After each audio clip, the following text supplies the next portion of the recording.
அடிப்படையிலே விஜய் எப்படி ஆள் அப்படின்றதுக்கு இந்த வழக்கு ஒரு உதாரணம். ஒரு மனுஷன் 15 கோடி ரூபா சம்பளத்தை வாங்கிட்டு அரசாங்கத்துக்கு கட்ட வேண்டிய 1.5 கோடி ரூபாயை கட்டாமல் ஏமாத்துறாங்கன்னா இவரெல்லாம் அரசியலில் கிழிச்சிடுவாரா? ஆனால் நான் ஊழல் பண்ண மாட்டேன் அப்படின்னு சொன்னார். இதை பண்ணி ஆரம்பமே அப்படித்தானே அபசகனமாக தானே இருக்குது. கார் வாங்கினா ஊழல் பண்ணி பாண்டிச்சேரியில் போய் கார் வாங்குறது 50 லட்ச ரூபா கம்மியாகும். அதுக்கு பாண்டிச்சேரியில் போய் ஏமாத்துறது தமிழ்நாடு கவர்மெண்ட்டை, சென்ட்ரல் கவர்மெண்ட்டை டேக்ஸ் கட்டாமல் ஏமாத்துறது. இப்படி கட்டுற இவர் தான் கிழிச்சிட போகிறாரா அப்படின்றது அடிப்படை அறிவு உள்ளவன் எல்லாருக்குமே தெரியும். தாவேக்காவுடைய விருப்ப மனுக்கள் இன்னைக்கு தொடங்கப்பட்டிருக்கு சார். ஸோ வேட்பாளர்களை எப்படி சார் செலக்ட் பண்ணுவாங்க? தொகுதிக்கார 50-100 பேர் கொண்டு பணம் கட்டுவாங்க. இதே பார்க்கணுன்றதுக்காக இல்லை ஆஃபீஸ்க்கு போய் ஏதோ கேட்குறாங்க அப்ளிகேஷன் கொடுக்கறதுல எங்கிட்ட தாலிகளே அடகு வச்சு வட்டிக்கு வாங்கி தற்கொலைகள்லாம் பணத்தை கட்டுவாங்க. தொகுதிக்கு 50 பேர்னாலும் சீட்டு கேட்பான். ஆனால் அவனுக்கு சீட்டுனா என்னன்னு தெரியாது, எம்எல்ஏனா என்னன்னு தெரியாது. ஏதோ அறிவிப்பு போட்டிருக்காங்க, ஆஃபீஸில் போய் பணத்தை கட்டிட்டு எப்படியா விஜயை பார்க்க முடியுமா?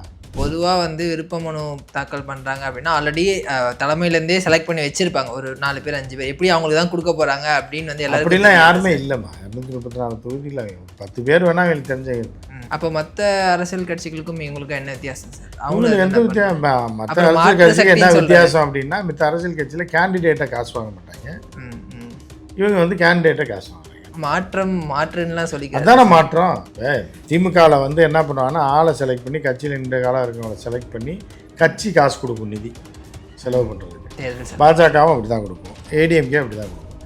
இப்போ இதில் விஜய் வாங்கிட்டு சீட்டு கொடுக்கும், அதுதான் வித்தியாசம். இப்போ காசு இல்லாதவன் நீ எதுக்கடா எம்எல்ஏன்னு கேட்பான். அவன் வட்டிக்கு வாங்கிட்டு இதை சம்பாதிச்சு தரேன்னு சொல்லி வந்தவொடனே கொள்ளையடிக்க ஆரம்பிச்சுருவாங்க. அப்புறம் இது பண்ணுவாங்க. அப்புறம் விஜய்க்கு மாமூல் கொடுக்கணும், புசிக்கு கொடுக்கணும், அதை வச்சு நான் செலவு பண்ண காசு கொடுக்கணும். இதெல்லாம் சேர்த்து தான் அது பேர் ஊழல் கிடையாது. மக்கள்கிட்ட வாங்கி மக்களுக்கே செலவு பண்ணலாம். For the people by the people. Vijay அவர்கள் சென்னையில் இருக்கக்கூடிய வேளச்சேரியில் போட்டி போட போகிறாருன்ற மாதிரி தகவல்கள்லாம் இருக்குது சார். அது இல்லாமல் 2 தொகுதியில் போட்டி போட போகிறாரு அப்படின்ற மாதிரியும் சொல்லப்படுது. ஆளுக்கு அவன் ஒரு இடத்த கிளப்பி விடுவாங்க. விஜய் போட்டியே போட மாட்டார் எலெக்ஷன். கட்சியினுடைய தலைவர் சார். அவர் ஏன் போட்டி, கட்சி தலைவர்னா போட்டி போடணுமா? இப்போ இவங்களை இறக்கி விட்டு ஆழம் பார்ப்பாங்க. முங்கிட்டாங்கன்னா அதோட அப்படி தண்ணியோடு அவங்கள விட்டுட்டு அப்படி போயிடுவாங்க. இல்லை முழிச்சு வந்தான்னா சரி ரைட்டு இவ்வளோ ஆளாக இருக்குன்றது இவ்வளோ தான். விஜய் இவங்க இப்போ சோதனை எலி தான். 234 சோதனை எலியே நிற்கும். அந்த எலிகள் உயிரோடு இருக்கா இல்லையான்றதை எலெக்ஷனுக்கு அப்புறம் அதை வச்சு அடுத்த கட்டமாக வேலூர், சேலம் இந்த மாதிரி இடங்களுக்குலாம் பொதுக்கூட்டம் போகிறாரு அப்படின்ற மாதிரி தகவல்கள் இருக்குது. பட் ஆனால் கவர்மெண்ட் சைட்லேருந்து பெர்மிஷன் கொடுக்காம இழுத்தடிக்கிறாங்க அப்படின்ட்டு அவங்க நிர்வாகிகள் குற்றம் சாட்டியிருக்காங்க சார். அது இருக்கிறது தானே. போனால் செத்து போயிட்டானா 50 பேர் செத்துட்டானா என்ன பண்ணுறதுன்னு பார்த்து தான் அவங்க பெர்மிஷன். அதுக்காக தான் அவங்க முன்னாடியே பெர்மிஷன் கேட்குறாங்க. இந்த மாதிரி கட்டு சாகிறதுக்கா இல்லை சார், பொதுக்கூட்டம் நடத்துறதுக்கு. அதான் பொதுக்கூட்டம் நடத்தினாலே இலவு வீடு தானே அது. விஜய் பொதுக்கூட்டம் நடத்தினாலே 10 பேர் செத்து போகிறான்னு தான் அர்த்தம். சித்திரைவான் மீடியா நேயர்களுக்கு வணக்கம். நான் உங்கள் நவீன். இன்று நம்முடைய மூத்த பத்திரிகையாளர் உமாபதி சார் இணைஞ்சுக்க. வணக்கம் சார். வணக்கம்மா. சார், வரி ஏய்ப்பு தொடர்பாக 1.5 கோடி ரூபாய் திரு விஜய் அவர்களுக்கு அபராதம் விதிச்சிருந்தாங்க. அதை எதிர்த்து அவர் சென்னை உயர்நீதிமன்றத்தில் ஒரு வழக்கு தொடர்ந்திருந்தார். இப்போ அந்த மனுவை உயர்நீதிமன்றம் தள்ளுபடி பண்ணியிருக்காங்க சார். எப்படி பார்க்குறீங்க? இது எப்படி பார்க்குற? கட்ட வேண்டிய அபராத தொகையை கட்டி தானே ஆகணும். இது எப்படி நம்ம போய் பார்க்க முடியும்? அதாவது என்னென்னா, அடிப்படையிலே விஜய் எப்படி ஆள் அப்படின்றதுக்கு இந்த வழக்கு ஒரு உதாரணம். ஒரு மனுஷன் 15 கோடி ரூபா சம்பளத்தை வாங்கிட்டு அரசாங்கத்துக்கு கட்ட வேண்டிய 1.5 கோடி ரூபாயை கட்டாமல் ஏமாத்துறாங்கன்னா இவரெல்லாம் அரசியலில் கிழிச்சிடுவாரா? மக்களுக்கு மத்திய அரசே ஏமாற்றக்கூடிய ஆள் மக்களுக்கு எப்படி நல்லது செய்வார்? ஒன்றுமே இல்லாததுக்கு ஏதாவது ஒரு ஃபைன் போட்டாங்கன்னா கேஸ் போடுறது நியாயம் இருக்குது. 15 கோடி ரூபா ஆட்டையை போடுறதுக்கு 1.5 கோடி ரூபா டேக்ஸ் கட்ட சொல்கிறான். அதை கட்டலை அப்படின்னா அப்புறம் அது எப்படி இவர் வல்லவர், நல்லவர், நேர்மையானவர்னு சொல்ல முடியும்? இவர் எங்கே போய் ஊழலை ஒழிச்சு கிளியும்? இவரே அதாவது இப்போ யோக்கியவராக செம்படுத்து ஒழிச்சு வைன்றிருக்காரு. ஆனால் நான் ஊழல் பண்ண மாட்டேன் அப்படின்னு சொன்னார். இதை பண்ணி ஆரம்பமே அப்படித்தானே அபசகனமாக தானே இருக்குது. கார் வாங்கினா ஊழல் பண்ணி பாண்டிச்சேரியில் போய் கார் வாங்குறது 50 லட்ச ரூபா கம்மியாக வரும். அதுக்கு பாண்டிச்சேரியில் போய் ஏமாத்துறது தமிழ்நாடு கவர்மெண்ட்டை, சென்ட்ரல் கவர்மெண்ட்டை டேக்ஸ் கட்டாமல் ஏமாத்துறது. இப்படி கட்டுற இவர் தான் கிழிச்சிட போகிறாரா அப்படின்றது அடிப்படை அறிவு உள்ளவன் எல்லாருக்குமே தெரியும், தற்குறிகளை தவிர. இதுக்கு பின்னாடியும் தற்குறிகள் விஜயை நம்பினாங்கன்னா நாசம். ஆனால் அவருடைய ரசிகர்கள் என்ன சொல்கிறாங்கன்னா, குற்றவாளின்றத கோர்ட் எங்கேயுமே சொல்லலைப்பா, நாங்கள் திரும்ப மேல்முறையீடு போவோம், சுப்ரீம் கோர்ட் போவோம், அங்கே போயிட்டு இந்த சுப்ரீம் கோர்ட் எங்கே இருக்குன்னு தெரியுமா? எந்த கோர்ட்டில் முதல்ல கேஸ் நடந்துச்சுன்னு முதல்ல கேளுங்க. அவங்களுக்கு எந்த இளவு எங்கே இருக்குன்னே அவனுக்கு தெரியாது. தற்குறி பயல்களுக்கு என்னது? ஏன்டா 15 கோடி ரூபா சம்பளம் வாங்கிட்டு ஏமாற்றிட்டு 1.5 கோடி டேக்ஸ் கட்டலைன்னு சொல்லி வழக்கு எவ்வளோ நாள் இழுத்தவனுங்க. நீ எப்படி அங்கே போவ? அங்கே போனால் இப்போ சுண்ணாம்பு தலையை விட்டுருவாங்க. அதுதான் நடக்கும். சார் தாவேக்காவுடைய விருப்ப மனுக்கள் வந்து இன்னைக்கு தொடங்கப்பட்டிருக்கு சார். பனையூரில் வந்து கொடுத்துட்ருக்காங்க. 234 தொகுதிகளுக்கும் வந்து கொடுத்துட்ருக்காங்க. ஸோ வேட்பாளர்களை எப்படி சார் செலக்ட் பண்ணுவாங்க? தொகுதிக்கார 50-100 பேர் கொண்டு வந்து பணம் கட்டுவாங்க. விஜய் பார்க்கணுன்றக்காக இல்லை ஆஃபீஸ்க்கு போய் ஏதோ கேட்குறாங்க அப்ளிகேஷன் கொடுக்குன்னு சொல்லி எங்கிட்ட தாலி கிளி அடகு வச்சு வட்டிக்கு வாங்கி தற்கொலையெல்லாம் வந்து பணத்தை கட்டுவாங்க. தொகுதிக்கு 50 பேர்னாலும் சீட்டு கேட்பான். புரியுதா? ஆனால் அவனுக்கு வந்து சீட்டுனா என்னன்னே தெரியாது, எம்எல்ஏனா என்னன்னு தெரியாது. ஏதோ அறிவிப்பு போட்டிருக்காங்க, ஆஃபீஸில் போய் பணத்தை கட்டிட்டு எப்படியா விஜயை பார்க்க முடியுமா அப்படின்றதுக்காக ஊரில் பீலா விடுறதுக்காக காசு இல்லைன்னா கூட வட்டிக்காரன்ட்ட கடன் வாங்கிட்டோ இல்லை தாலி இல்லையா செயினை பொண்டாடி செயினை இது பண்ணியா அம்மா செயினை வாங்கிக்கோ ஏதோ அடகு வச்சுட்டு வருவாங்க. அப்படி கும்பல் தான் எல்லாமே இருக்கும். வேட்பாளராக ஒரு அமைப்பான்றதில் எவனும் இருக்க மாட்டான். உணவன் வந்தவன் பிளாக்ல டிக்கெட் விற்கிறவன் ஏறி குதிச்சவன் இதில் முன்னாடி போய் டிக்கெட் வாங்கினேன் ஃபஸ்ட்டு ஷோ பார்க்குறவன் இங்கே தான் இருப்பாங்க. கட்டுவாங்க, பணம் நிறையா கட்டுவாங்க. 5000 10,000 அப்படிலாம் வந்து சொல்கிறாங்க. ஆமாம், வாய்ப்பு தொகை போடுவாங்க. இங்கே ஒரு 5000 புஷிக்கு கொடுத்துட்டு 10,000 அங்கே டிடி எடுத்து கட்டு இல்லை காசை கட்டு அப்படின்னா கட்டிக்கிட்டு அதை அப்ளிகேஷன் வாங்கி ஃபில்லப் பண்ணி போட்டு ஏதோ ஒரு வாய்ப்பு கிடைக்குமா விஜய் பக்கத்தில் பார்க்குறதுக்கு. இன்டர்வியூ பண்ணுவாங்கள்ல, அப்போ விஜய் அண்ணா இருப்பார்ல, அப்போ ஒரு ஃபோட்டோ எடுத்துக்கலாம்ல, அதுக்கு 10,000 போனால் போயிட்டு போகுது அப்படின்னு இருக்கிறவங்க இருக்கவெல்லாம் வட்டிக்கு வாங்கி கூட. இல்லை சார், அவ்வளோ கூட்டம் வந்து இப்போ பொதுவாக வந்து விருப்ப மனு தாக்கல் பண்ணுறாங்க அப்படின்னா ஆல்ரெடி தலைமையிலேருந்தே செலக்ட் பண்ணி வச்சுருப்பாங்க ஒரு 4 பேர் 5 பேர், எப்படி அவங்களுக்கு தான் கொடுக்க போகிறாங்க அப்படின்னு வந்து எல்லாரும். அப்படிலாம் யாருமே இல்லைம்மா. 234 தொகுதியில் 10 பேர் வேணால் அவங்களுக்கு தெரிஞ்சவங்க இருப்பாங்க சீட்டு கொடுக்குறது. மித்தவங்களுக்குலாம் எப்படி. அதே மாதிரி அந்த வேட்பாளர் தேர்வு கூட பணம் வாங்குறாங்க, 2 கோடி ரூபாயிலேருந்து 3 கோடி ரூபா வாங்குறாங்க. ஆமாம், பணம் இல்லாதவனுக்கு எதுக்கு அரசியல், எதுக்கு எம்எல்ஏ போஸ்ட் அப்படின்னு சொல்லி அதை வச்சு தான் விஜய் நிற்க முடியும். விஜயா கையிலேருந்து செலவு பண்ண முடியும். ஏதாவது கடன் வாங்கிட்டு வா, காசு இருக்கா வா, சீட்டு தரேன், எனக்கு ஒரு மாமூலை போடு. அப்போ மற்ற அரசியல் கட்சிகளுக்கும் இவங்களுக்கும் என்ன வித்தியாசம் சார்? அவங்களுக்கு எந்த வித்தியாசம்? மற்ற அரசியல் கட்சிக்கு என்ன வித்தியாசம் அப்படின்னா, மற்ற அரசியல் கட்சியில் கேண்டிடேட்டை காசு வாங்க மாட்டாங்க, இவங்க வந்து கேண்டிடேட்டை காசு வாங்குறாங்க. அதுதான் வித்தியாசம். மாற்றுலாம் சொல்லி அதான மாற்றம். இப்போ திமுகவில் வந்து என்ன பண்ணுவாங்கன்னா, ஆளை செலக்ட் பண்ணி கட்சியில் இந்த காலம் இருக்கவங்கள செலக்ட் பண்ணி கட்சி காசு கொடுக்கும், நிதி செலவு பண்ணுறதுக்கு. பாஜகவும் அப்படி தான் கொடுக்கும், ஏடிஎம்கே அப்படி தான் கொடுக்கும். இப்போ இதில் வந்து விஜய் வாங்கிட்டு சீட்டு கொடுக்குறாரு, அதுதான் வித்தியாசம். தேர்தல் பணிகளுக்கு வந்து இந்த காசை யூஸ் பண்ணுவாங்க, இதை தான் பயன்படுத்த. வேற எங்கேயும் வேற எவன் காசு தருவான் விஜய் கட்சிக்கு? உண்டியல் வசூல் பண்ணலாம், அங்கங்கே உள்ளே இருக்கிற மிரட்டி காசு வாங்கலான்னா கூட அது ஒரு அமௌண்ட், அது ஒரு செலவுக்கு வரும், இது ஒரு செலவுக்கு வரும். இப்போ காசு இல்லாதவன் நீ எதுக்கடா எம்எல்ஏன்னு கேட்பான். அவன் வட்டிக்கு வாங்கிட்டு வந்துட்டு இதா சம்பாரிச்சு தரேன்னு சொல்லி வந்தவொடனே கொள்ளையடிக்க ஆரம்பிச்சிடுவாங்க. அப்புறம் இது பண்ண ஆரம்பிச்சிடுவாங்க. அப்புறம் விஜய்க்கு மாமூல் கொடுக்கணும், புஷிக்கு கொடுக்கணும், அதை வச்சு நான் செலவு பண்ண காசு கொடுக்கணும், இதெல்லாம் சேர்த்து தான் அது பேர் ஊழல் கிடையாது. மக்கள்கிட்ட வாங்கி மக்களுக்கே செலவு பண்ணுவாங்க. For the people by the people. இப்போ 234 தொகுதிகளுக்கும் வந்து விருப்ப மனுக்கள் முதல்ல அவங்களுக்கு 234 தொகுதியே இருக்குமானே அவங்களுக்கு தெரியாது. அந்தந்த ஊருக்காரன் கிளம்பி வரும், ஏ உன்ட்ட தொகுதியே கிடையாதா. அருப்புக்கோட்டை தொகுதின்னு ஒன்று இருக்கும், அதுக்கப்புறம் கடச்சநேந்தல்லேருந்து ஒருத்தர் வருவான், என் தொகுதிக்கு எனக்கு கொடுங்கண்டி. அதில் தொகுதியே கிடையாதா, உன் ஊருக்கெல்லாம் எம்எல்ஏ கொடுக்க முடியாது, இருக்கிற காசை கட்டிட்டு போ, அருப்புக்கோட்டைக்கு வேணால் கட்டு. சூதாட்டம் மாதிரி தான். ஆசை வரலையா கிங்கை வேணால் எடுத்து சேர்த்து காசை கட்டிட்டு போ, கிடைக்கிறத கொடுப்போம் அப்படின்னு வாங்கி வச்சுட்டு அந்த காசை வச்சு தான் தேர்தலுக்கு செலவே பண்ணுவாங்க. விஜய் அவர்களே நேரடியாக நேர்காணல் பண்ண போறாரு அப்படின்லாம் சொல்கிறாங்க. அதுக்காக தான் பணம் கட்டுவாங்க. இல்லை, அந்த ஒரு விஷயம் எப்படி சார் இருக்கும்? இல்லை, நேர்காணல் விஜயை பண்ண போகிறாருன்றதுக்காக தான் இவங்க பணமே கட்டுறது. விஜய் அப்போதான் க்ளோஸில் பார்த்துடலாம், ஒரு ஃபோட்டோ எடுத்துக்கலாம் அப்படின்னா அந்த 10,000 போனால் போயிட்டு போகுது அப்படின்னு தான் கட்டுவாங்க. அவங்களுக்கு தொகுதியை பற்றியோ அரசியலை பற்றியோ எம்எல்ஏன்றதை பற்றியோ மினிஸ்டரை பற்றியோ அதெல்லாம் எதுவுமே தெரியாது. விஜய் இன்டர்வியூ பண்ணுவார் எப்படியாவது, அதில் நமக்கு லக்கு அண்ணன் பண்ணிட்டாருன்னா ஒரு செல்ஃபி அப்படி சைடில் எடுத்துகிட்டு அதை வச்சு ஊரில் பீலா விட்டு நம்ம வாழ்க்கையை ஓட்டிடலாம் அப்படின்னு தான். பொம்பளை பிள்ளைங்க நிறையா கட்டும் பணம், தாலிகிலி அழக வச்சு நடக்க வச்சு. அவ்வளோ அறியாமையிலே சார் இருப்பாங்க. நம்ம விஜயை அறியாமல் இல்லை, விஜயை பார்க்கணுன்ற ஆர்வம் தான், அறியாமல் கிடையாது, ஆர்வம். காசு 10,000 செலவு பண்ணி அப்படி 10,000 பெரிய பிரச்சனையே இல்லைம்மா. 10 படம் பார்த்த மாதிரி தான் நான் குடும்பத்தோட படம் பார்த்தாங்கன்னா விஜய் படம் பார்த்தா 10,000 ஆயிரும். பிளாக்கில் 2,000 3,000 வைக்கிறாங்க. புருஷன் பொண்டாட்டி குழந்தையா மச்சி நிச்சின்னு போனாலே முடிஞ்சு போச்சு 10,000. மொதல் ஷோ பார்த்தாங்கன்னா அந்த காசை கொடுத்து ஃபோட்டோ எடுத்துகிட்டு போக போகிறாங்க. இப்போ விஜய் அவர்கள் சென்னையில் இருக்கக்கூடிய வேளச்சேரியில் போட்டி போட போகிறாருன்ற மாதிரி தகவல்கள்லாம் இருக்குது சார். அது இல்லாமல் 2 தொகுதியில் போட்டி போட போகிறாரு அப்படின்ற மாதிரியும் வந்து சொல்லப்படுது. ஆளுக்கு அவன் ஒரு இடத்த கிளப்பி விடுவாங்க. விஜய் போட்டியே போட மாட்டார் எலெக்ஷன். கட்சியினுடைய தலைவர் சார், அவர் ஏன் போட்டி, கட்சி தலைவர்னா போட்டி போடணுமா? டிடிவி மாதிரி அப்படி ஒன்றும் அவசியம் கிடையாது. கட்சி தலைவர் போட்டி போடணுன்னு அவசியம் இல்லை.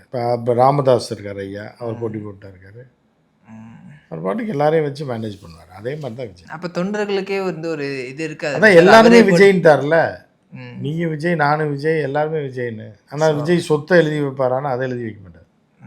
ஆனால் நீ விஜய், அவர் விஜய், இவர் விஜய், அந்த வீட்டிலேருந்து விஜய், இந்த இது இப்படி வடை சுடுறது தான். இதாக சொல்லிவிட்டு அவன் நினச்சிக்குவான் நம்ம தான் விஜய் அப்படின்னு. எல்லாம் மண்ணா போய் சோத்துக்கு என்ன பண்ணுவாய், அந்த மாதிரி கதை தான். மாதிரி அந்த தேர்தல் வாக்குறுதி பற்றி இது பண்ணுறதுக்காக வந்து ஒரு ஆப் ஒன்று உருவாக்கியிருக்காங்க சார். நேற்று அதை வெளியிட்டிருந்தாங்க.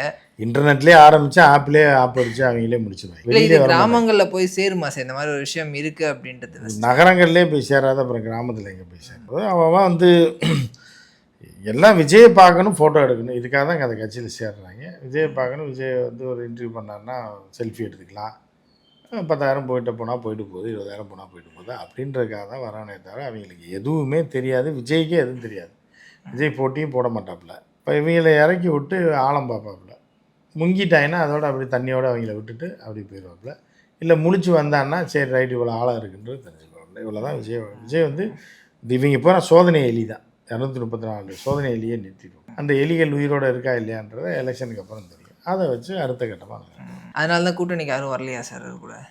அவர் கூட ஏன் கூட்டணிக்கு வரவன் இவரோட ஏன் வந்து சேர்றான்? நடராத்திரில் ஏன் சுடுகாட்டுக்கு போகிறாங்க? அவன் அரசியல் தெரிஞ்சவங்க, அவங்க அரசியல் கட்சி இப்போ தெரிஞ்ச கட்சி, பிரபலமான கட்சியில் போய் சேர்ந்துருவாங்க. இவர்கிட்ட ஏன் வந்து சேர்றாங்க? இல்லை, அவர் ட்ரை பண்ணுறாங்க. பட் அது இன்னும் கொஞ்சம் நாள் ஆனால் தான் தெரியும். அதை காங்கிரஸை தான் நீங்கள் சொல்கிறீங்கன்னு நினைக்கிறேன். அரசியலில் பிரேமலதாவுக்கு 30 சீட் தரேன் இருக்காங்க போல. இருக்கா சார் அவ்வளோ ஆள் கட்சியில்? இல்லை, அவங்க கேட்குறாங்கல்ல. கேட்கும்போது அவங்க யாராவது நிறுத்துவாங்க. விஜயகாந்த் ரசிகர் மன்றம், ஏதாவது சைக்கிள் கடை யாராவது ஒருத்தரை நிறுத்தி விட்டு வாங்கி கேட்குறாப்புல. டபுள் டிஜிட்டில் தானே கேட்குறாப்புல. அதனால் விஜய் 30 வேணால் அக்கா எடுத்துக்க, நீங்கள் எடுத்துகிட்டு கொடுங்க மீதின்ற மாதிரி சொல்லியிருக்காப்புல. இருங்க தம்பி யோசிச்சுட்டு வரேன். அதனால் 30லேருந்து 40 சீட்டு விஜய். காங்கிரஸுக்கு 100 சீட்டு கொடுக்க தயாராக. அவ்வளோதான் ஒருத்தர் இல்லையா சார்? ஏன் ஒருத்தர் இல்லை? 18 ஜெயிச்சு அவங்க தான் கேட்குறாங்கல்ல, ஆட்சியில் பங்கு, அதிகாரத்தில் பங்குன்னு சொல்லி அவங்க 100 கொடுத்துருவாங்க. செலவு மிச்சம்ல கேட்டால் போங்கன்னு 234 134 விஜய் நிற்பாப்புல. விஜய் கட்சிக்காரங்க நிற்பாங்க.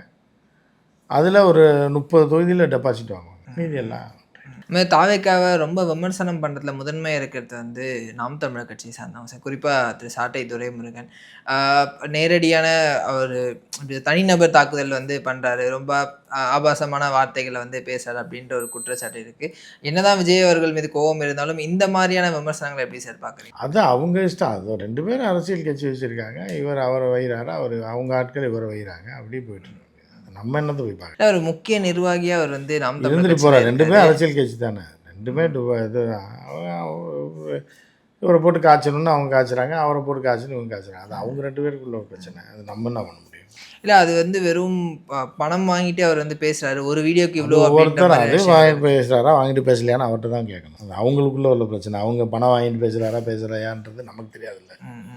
2 பேரும் சண்டை போடுறாங்க, போட்டு ஆனால் முழுமையாக திமுக எதிர்ப்பு அப்படின்றது வந்து விலகி இப்போ தாவேக்கா எதிர்ப்பு நிலைப்பாட்டில் அவங்களா இருக்காங்க சார். அதனால் இந்த ஒரு கேள்வி. ஆமாம், தாவேக்கா தான் அவங்களுக்கு பாதிக்குதுன்றதுனால எது பாதிக்குதோ அவங்கள தானே. பாதிக்காதவனை பற்றி எதுக்கு பிரச்சனை? அவங்கள யார் பாதிக்கிறாங்களோ அவங்க தான் உங்களுக்கு எதிரியாகவும் நண்பனாகவும் இருக்க முடியாது. சம்மந்தம்லாம் அடுத்த தெருவுக்காரன்னு உங்களுக்கு என்ன பிரச்சனை? பக்கத்து வீட்டுக்காரன் தான் வண்டியை நிறுத்துறான், இது பண்ணுறான்னா அவனுக்கு பிரச்சனை வரும். 3வது தெருக்காரனுக்கு உங்களுக்கு பிரச்சனை இல்லைன்றது அது என்ன இருக்குது? பாதிக்கிறவன்ட்டு தான் சண்டையில் போய் சார். அதே மாதிரி விஜய் அவர்கள் அடுத்த கட்டமாக வேலூர், சேலம் இந்த மாதிரி இடங்களுக்கெல்லாம் பொதுக்கூட்டம் போகிறார் அப்படின்ற மாதிரி தகவல்கள் இருக்குது. பட் ஆனால் கவர்மெண்ட் சைட்லேருந்து பெர்மிஷன் கொடுக்காம இழுத்தடிக்கிறாங்க அப்படின்ட்டு அவங்க நிர்வாகிகள் வந்து குற்றம் சாட்டிட்டு இருக்காங்க சார். ஆமாம், அது இருக்கிறது தானே. போனால் செத்து போயிட்டானா என்ன, 50 பேர் செத்துட்டானா என்ன பண்ணுறதுன்னு பார்த்து தான் அவங்க பெர்மிஷன். அதுக்காக தான் அவங்க முன்னாடியே பெர்மிஷன் கேட்குறாங்க இந்த மாதிரி கட்டு சாகிறதுக்கா? இல்லை சார், பொதுக்கூட்டம் நடத்துறதுக்கு. அதான் பொதுக்கூட்டம் நடத்துனாலே இலவு வீடு தானே அது. விஜய் பொதுக்கூட்டம் நடத்தினாலே 10 பேர் செத்து போகிறான்னு தானே அர்த்தம்.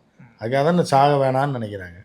அனாமத்தான் ஏன்டா போய் சாகுறீங்கன்றக்கா பெர்மிஷன் தராமல் இருப்பாங்க. சில கட்டுப்பாடுகள் கொடுத்து அதை கொடுக்கலாம் சார். அது இதை கொடுத்துருக்காங்கல்ல, இப்போ ஏற்கனவே கொடுத்தாங்கல்ல.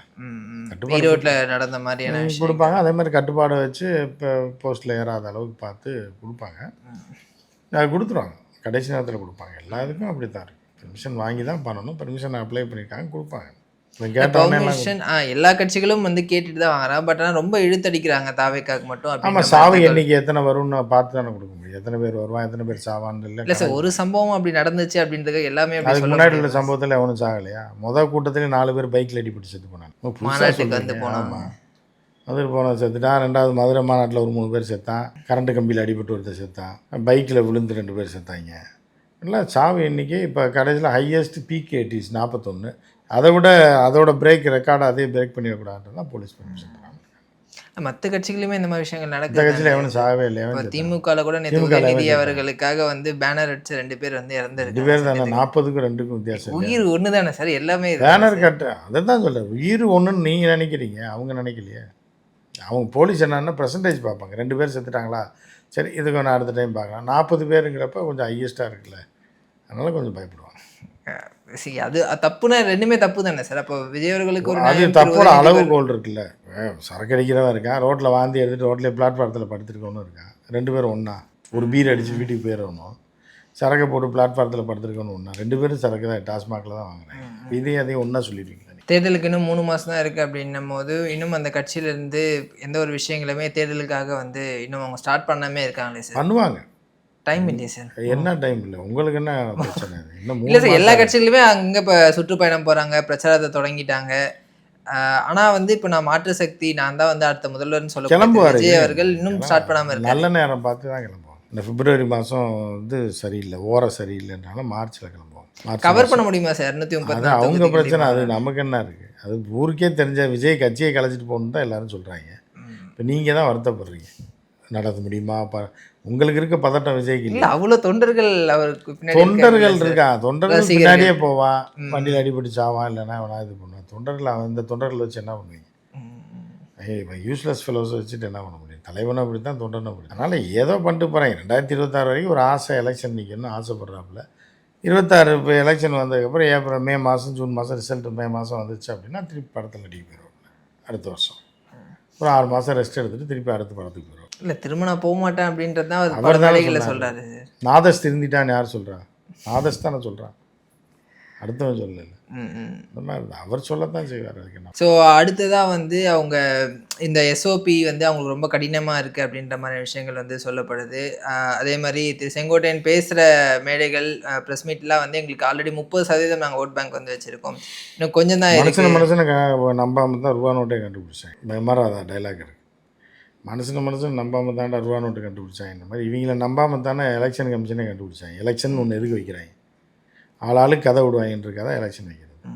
செங்கோட்டையன் 40ன்னு பைத்தியங்கள் மாதிரி தான். 1000, 2000, 3000, 4000 இந்த மாதிரி பைத்தியங்கள் ஒன்று சொல்லுவோம். அதுக்காக தான் அதை நம்பாமல் தான் எலெக்ஷன் கமிஷன் எலெக்ஷனே வைக்கிறாங்க. இப்போ எவ்வளோ அவங்களுக்கே பிரித்து கொடுத்துருவாங்கல்ல. 30% செங்கோட்டையனுக்கு இருக்குது, பாமகவுக்கு 40% இருக்குது, தேமுதிகவுக்கு 25% இருக்குது, தினகரன் இப்போ 30% இருக்குது. மொத்தம் கூட்டி காய்ச்சோன்னா 446% வரும். அதனால தான் எலெக்ஷனே வைக்கிறாங்க. அதனால் எலெக்ஷன் வரைக்கும் வெயிட் பண்ணுங்கள். மக்கள் யாருக்கு ஓட்டு போடுறாங்களோ அவங்க தான் வருவாங்க. அது வெயிட் பண்ணி பார்க்கலாம். உங்கள் பார்வையில் எவ்வளோ பர்சன்டேஜ் இருக்குது இப்போ? அதெல்லாம் இப்போல்லாம் சொல்ல முடியாது. நம்ம என்ன இது ஜோசியை இப்போ இதாக வச்சுருக்கோம், ஜாதகம். அவ்வளோதான். விஜயோட இது ஒருத்தர் வந்து இப்போதைக்கு கணக்கு பார்த்தா ஒரு 8% 10%. எலெக்ஷன் டைமில் எப்படி மாறுதுன்றதை நம்ம பொறுத்து பார்க்கலாம். தகவலுக்கு ரொம்ப நன்றி சார்.